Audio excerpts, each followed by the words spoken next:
Recap. So on September 10th, 2022, Debbie Collier drove 70 miles north of her home in Athens, Georgia, and drove to a Family Dollar store. There's apparently $9 stores just like that. So it's either Dollar Tree or Family Dollar stores on the way from home to there. So it's a bit odd that she went all the way there. We don't know what those circumstances are. At 2:55 p.m., she entered the Family Dollar store. At 3:09 p.m., she exited the store.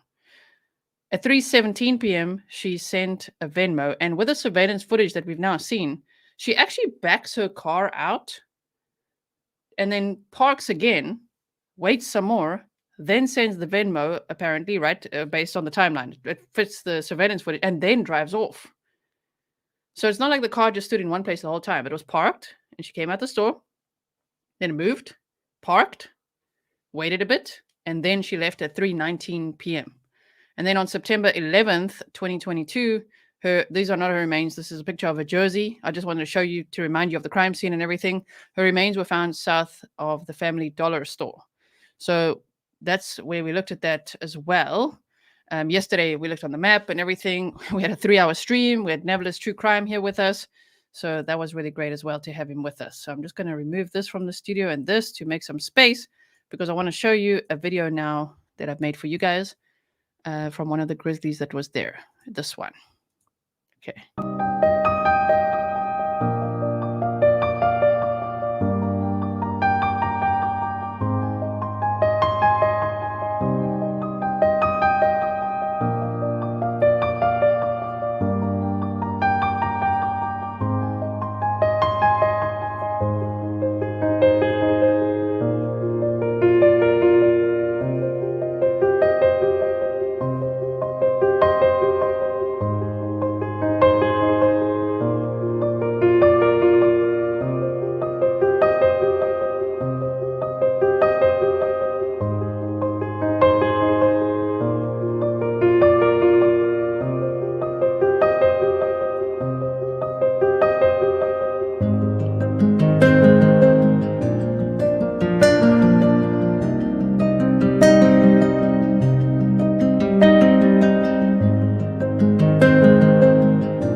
Okay, so I've pulled off where Debbie would have pulled her car in to the spot where there's a memorial. I just want to show you this. These cars are coming north, and if you go southbound from here, there's another road down there on the right. There's actually a picnic area down in that area. Just as soon as you take a right, there's a picnic area down there. So I'm thinking, what if she met somebody at that picnic area before she went to Family Dollar? That's the only thing I can come up with. You know, why would somebody drive so far north to get to a Family Dollar when there were so many other stores between Athens and here? So anyway, I'll show you. Here's the memorial, and some people have started leaving flowers, and there's a post here, so maybe at one time there was a fence, or this used to be a trail, because if you look down, it almost looks like at one time somebody could have driven down in here. I don't know how far down they went. There's some charring there.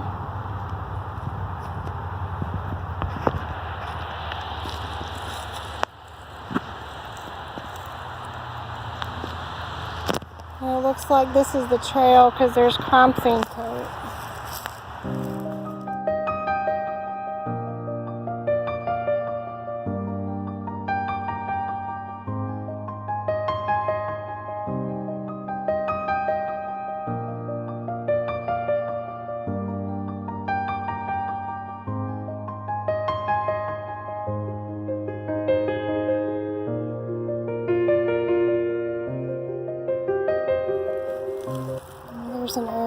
There's some rocks. There's a face mask right there. You know, it was very windy the last few days, so things have probably been blown around. So whatever the investigators and coroner's office left behind as far as masks and gloves were probably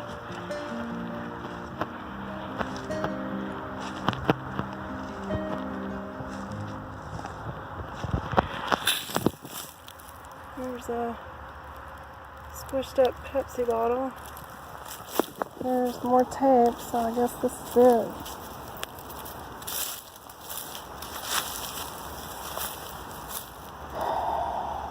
And you don't have to be fit to make this hike because it's not steep. I mean, none of this is steep at all.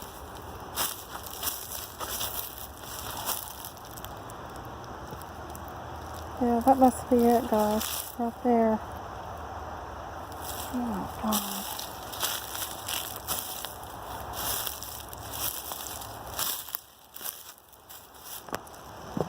There's trying there.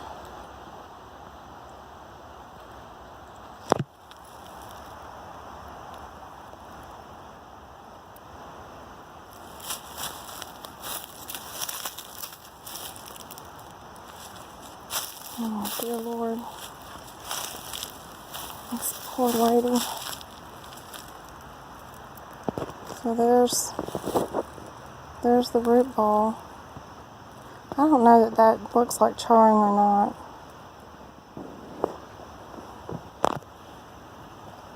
It could have been. There's another tree down there. I'm not sure if that would have been the spot. I'm going to go around here. But look at all these leaves. And we were in a dry part. Dry, you know. We can't burn up in these areas at all until into October.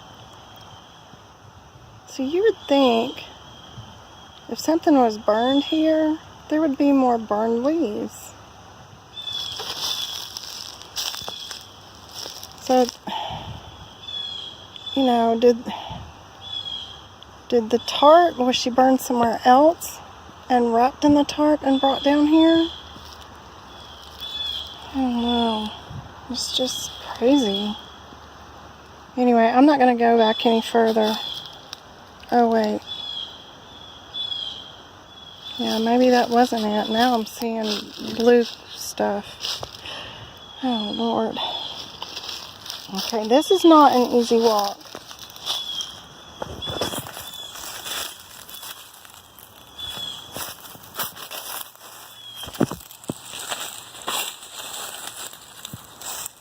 But you don't have to be physically fit to do this. It's just, you gotta find your footing. You know, it's like people went over this.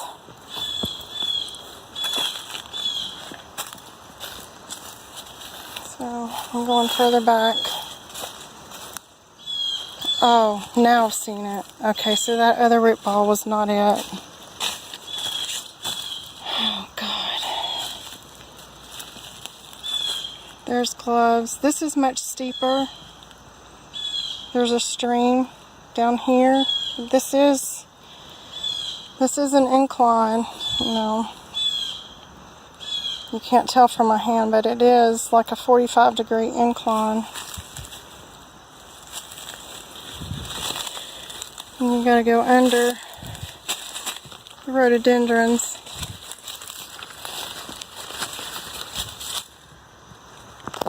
To get here. There's the glove. And just to show you, there's another glove. And down in there, way down in there would be a stream.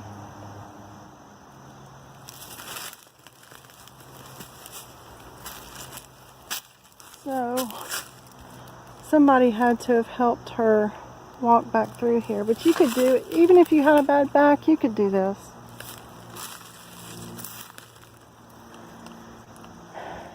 And that tree was cut recently.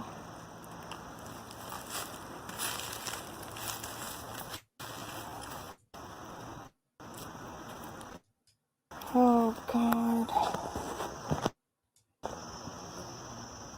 So this is it. Oh Lord, help.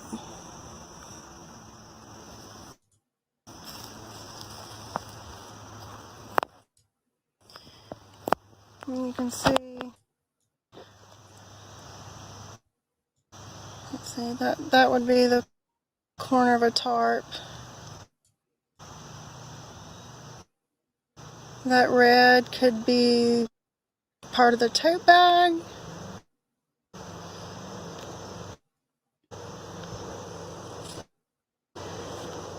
These are paper towels that I'm looking at right here.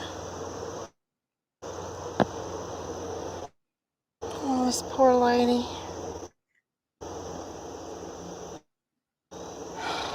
Just makes you sick. And there's Sorry, I don't know why the sound is doing that. Hold on. another piece of fabric.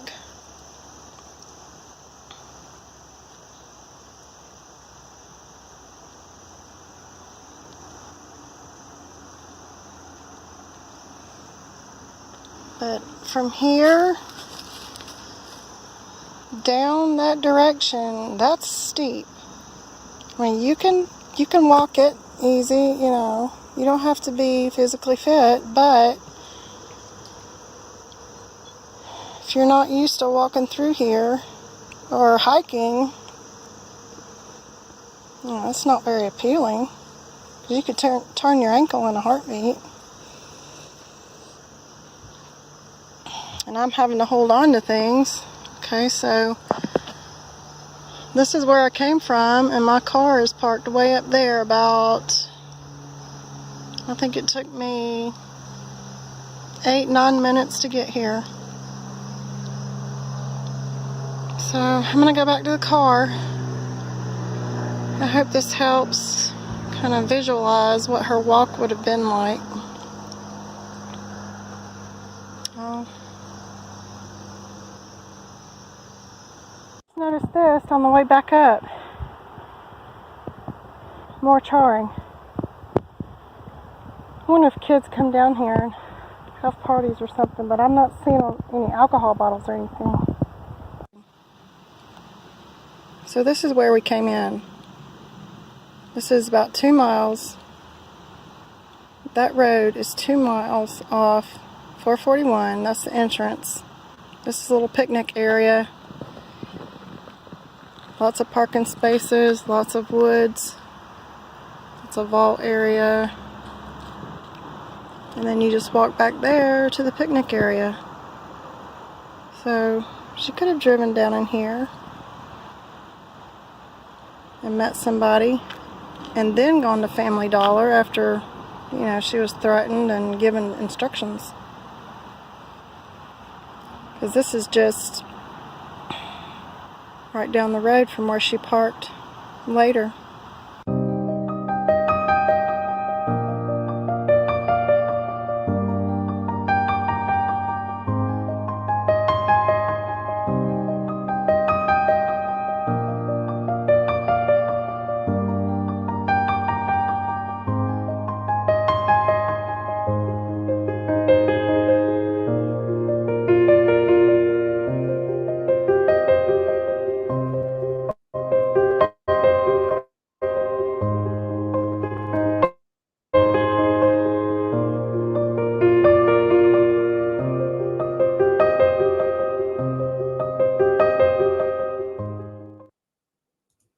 So thank you so much to Lisa, who's one of the Grizzlies that went out there and filmed all of that for us. I believe, I don't know the exact date that she filmed it, but I believe it was maybe about 2 days ago or so. I got the email late yesterday. So it might have even been yesterday. I'm not 100% sure. Of course, we've got a time zone difference. So if I got it late, maybe she was out there. But I'm very, very grateful. So thank you so, so much. Yeah, there was a press conference yesterday that we went over for about 3 hours. I took a lot of notes. I discussed it with Neverless True Crime. I just went to check now again on the news, on Twitter, everywhere. It doesn't seem like there's another one today. They did say this would take a long time to investigate and really help to solve this case. But they did say they feel it's personal, So I just wanted to show you here on the map where Lisa just was. So if I just go a little bit forward, this is where Debbie Collier's car was found. And down there on the other side, that's where the picnic area is that she was talking about, just so that you guys know. All right. You say, thank you, Lisa. Please don't go alone if you did. I have no idea if you did. Did good walk and search thinking. Yes. Thank you, everyone. I don't think Lisa's here today, but Lisa, hopefully you see this later. And thank you so much. We are so grateful. So yes, there's that. And then I wanted to show you this document, which was after the press conference, where, let's just close this. They said for immediate release. So this was yesterday, September 30th, 2022. The investigation into the death of Deborah Collier has received extensive attention, both nationally and locally, on various platforms of news reporting and social media. However, it's important to keep in mind that this is a very complex case and that these types of investigations take an extended amount of time, well beyond the 19 days that have passed since the initial discovery. While investigators wait for information to return from the various submissions, search warrants, and subpoenas, there continues to be more questions than answers. So they say it as well. The autopsy report and findings and the results of numerous items submitted to the crime lab for analysis are still pending. The sheriff's office has begun to receive information from the initial series of subpoenas and search warrants. So that's good. As this information is received, investigators, with the assistance of other law enforcement and civilian support personnel, are deciphering the responses in an attempt to identify a possible motive and persons of interest. Additionally, the Sheriff's Office continues to prepare and execute additional search warrants for various social media, communication, and location service providers. As released earlier, investigators did obtain footage that shows the victim, Deborah Collier, entering the store on September 10th at 2:55 p.m. and remaining there until 3:09 p.m. In the video, the victim appears to be calm and not in fear of anything. All video footage obtained from the store and surrounding businesses reflect that the victim was alone in the van at the time that she visited the store. A review of the store receipt and the video footage from the store security cameras, investigators confirmed that they were further able to determine that the victim purchased a rain poncho, refillable torch lighter, a 2-roll pack of paper towels, a 7.5 by 9.5 OBD tarp, and a reusable tote bag. And I believe the tote bag was found on the side. That's how they described it. So I don't think the tote bag was burnt, right? They said this was confirmed by obtaining a copy of the store receipt and a copy of the video footage from the store security cameras. More recently, the security video of a neighboring business shows the victim coming out of the Family Dollar store at 3:09 p.m. and sitting in her vehicle for 10 minutes before departing the parking lot. At 3:19 p.m., the victim leaves and heads south on Highway 15. This information allows investigators to narrow the time of death to a window beginning at 3:19 p.m. on Saturday, September 10th, to the discovery of the body on Sunday, September 11th at 12:44 p.m. Okay, and let me also show you the other page. Hold on one second.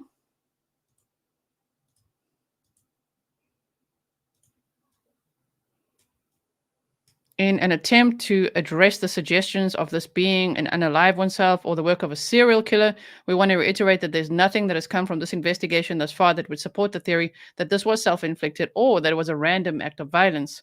At this time, the investigation is leading us to the proposition that Mrs. Collier's death was personal and targeted.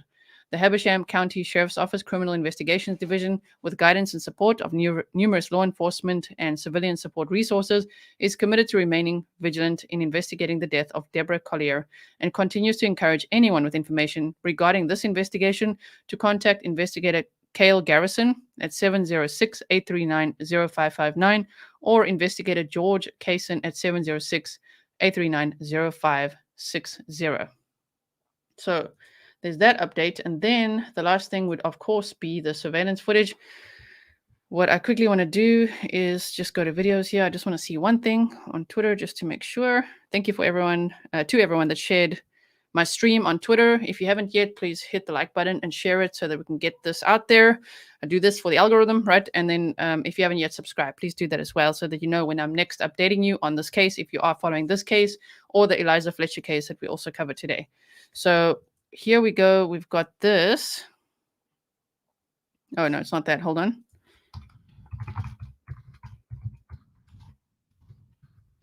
Collier Family Dollar Store.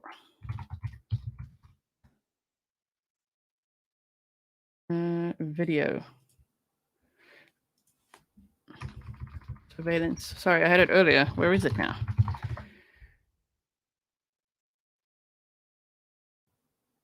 We saw the buying of the items. She was targeted.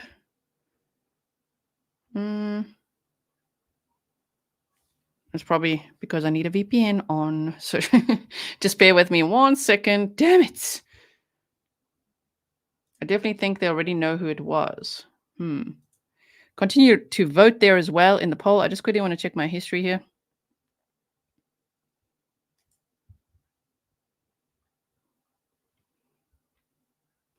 Like, where the hell? There we go. Sitting in a car. I think it's this one. Yes. Okay. We'll add this to the stream. So far, I can only find the footage on the Daily Mail that we can see publicly. And there's one other content creator that does have the surveillance footage. I have made my request, and I hope I'll receive it soon so I can show you guys like the full thing, right? So, yes.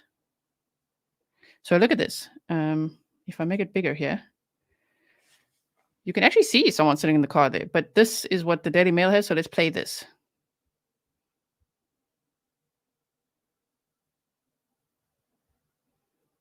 I'm glad they circled it as well, so we don't get confused who's who.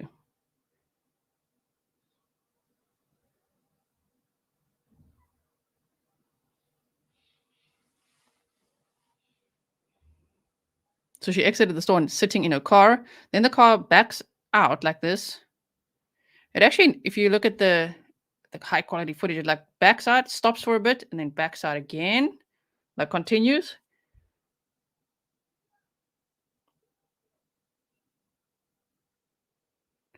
And then it is pixelated on what law enforcement provides as well at some point. Sometimes it's crystal clear and sometimes it's like this. Then what's so odd is there, she parks there again for about 2 minutes. So I'm just going to pause it here. Sorry if it like shows adverts and all kinds of things, which it does. So she leaves the store at 3:09 and then sits in a car for a bit, quite a bit, for about 6 or 7 minutes, and then backs the car out, stops for a bit, continues going, turns around, drives there, parks. And that is when I believe the Venmo was sent, because she parks there for a bit and 2 minutes later leaves. And they say she left at 3:19 p.m. So we'll look at that again now. Thank you, Karen Broderick. Thank you for all you do, G. We appreciate you. Thank you so much. Okay, so I'm going to put this back on now so we can see it. So she's there for a bit and then goes. Yeah, maybe doing the Venmo. Exactly, you guys. And then off she goes. So that's quite interesting, right?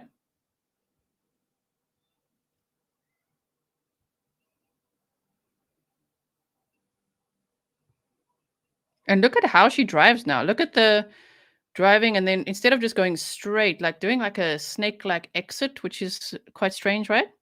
Why do you think that is? I don't know. Like, I don't know what to say. I wonder if someone was hiding in the car or directing her in some way. That's quite strange, right? Oh, damn. Sorry. We're going to watch it again. Let's see.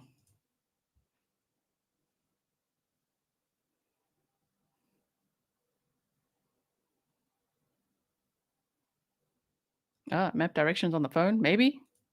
But that's the time at which the Venmo was sent. Gee, watch that white car that leaves shortly after and goes the other way, almost racing to follow her vehicle.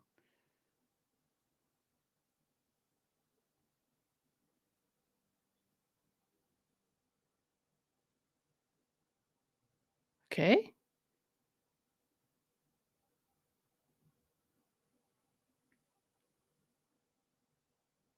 Yeah. People usually take a lot of time to leave. Maybe, probably looking at the phone. But at this point, the timestamp matches the 3:17 p.m. because she left at 3:19, right? So if you look at how long she sat there and then when she left, that was about 2 minutes. So at that point of parking there again, that's when the Venmo was sent, and then she makes her way out.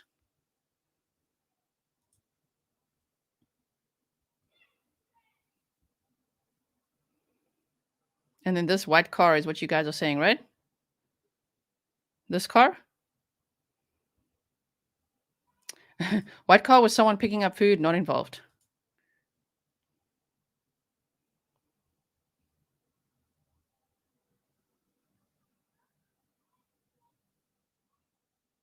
And then she goes, sorry about all the we pay cash. That's not me. That's Daily Mail. Okay. The Daily Mail, I don't know what they're paying cash for, but yes.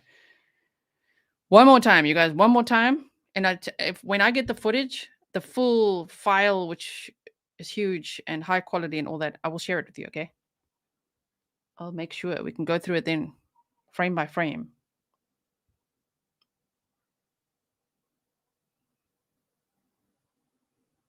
Yeah. Hey, True Crime Reactions with Jules of All Trades. Welcome. Sorry, I didn't see you there. Welcome to the stream. Like a delivery person, yeah.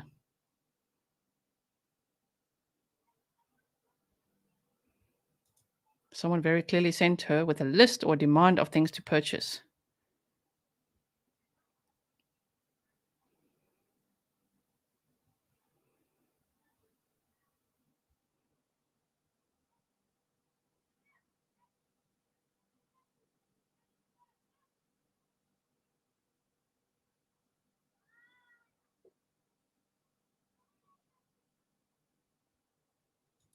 Rob says the white car is suspicious.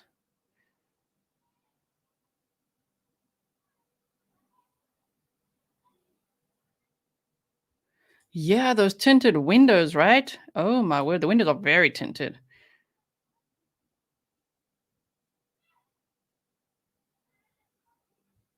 So out she goes, and then I know you guys want me to see from the very beginning here. You're looking in the car, right? And there's lots of pictures on Twitter right now as well. You can see her in the car. Yes, different. First she's driving straight and then right, left, right. Ooh, what did Copper Horse say?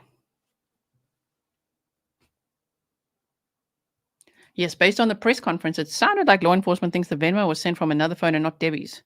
I wonder if at that point, though, she got some sort of notification or something. I think those items were for a tailgating event. Maybe, but there was no rain forecast that afternoon. Her husband was also parking cars from 9 to 4 the whole day. Who was she going to watch with? She wouldn't have made it to the game. You know what I mean? It's quite strange. So I do hear you. I also think the items could be, but it's a bit strange. Like, where was she going to watch the game then? You know? Where and with who? That could also be an interesting question. Okay.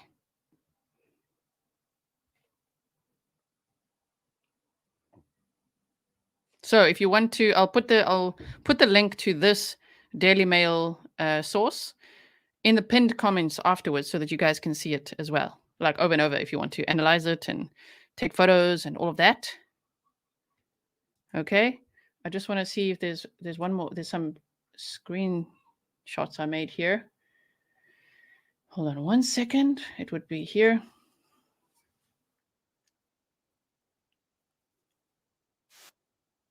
You know what I forgot to show you? Was Big Bake on the Moves footage from Eliza Fletcher's case. Where's this? Oh, here. Going to make it real big. There's a picture of the car, like a I screenshot it and made it as big as I can so you guys can analyze away. What do you think?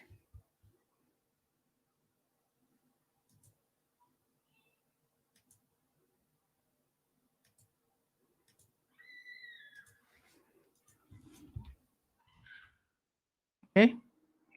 Good, you guys? I want to quickly go here to... I'll be right with you. Big Bake on the move. Okay. So, great zoom.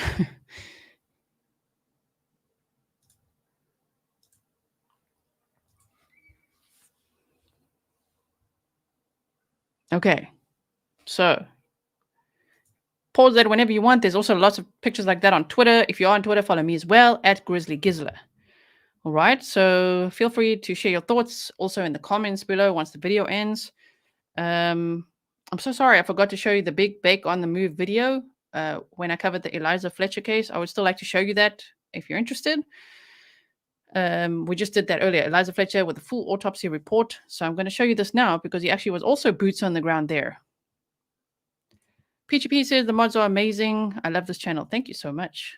And you guys say, fantastic zoom. She appears to be alone, but those darn tinted windows. Oh, that's what I was going to say. Look at how tinted those back windows are. They're very tinted. Damn. You say no one in the car? We could see someone with a red shirt in the car.